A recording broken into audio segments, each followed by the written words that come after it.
আসসালামু আলাইকুম। আলহামদুলিল্লাহ। তো দেখছেন এই যে আমাদের বাচ্চাগুলোকে আমরা হালকা দানাদার খাবার খাওয়াচ্ছি এখন থেকে।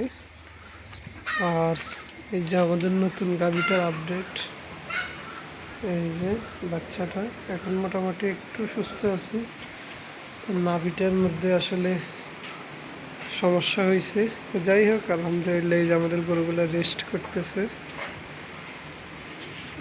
এখন প্রচণ্ড গরম, তো যেহেতু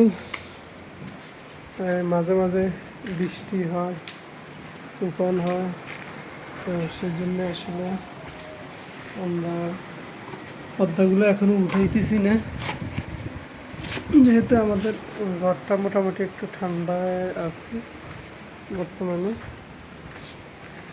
তো এই জন্য আমরা রাত্রে আবার এই তেরফালগুলো দেওয়া এটা আসলে সম্ভব না।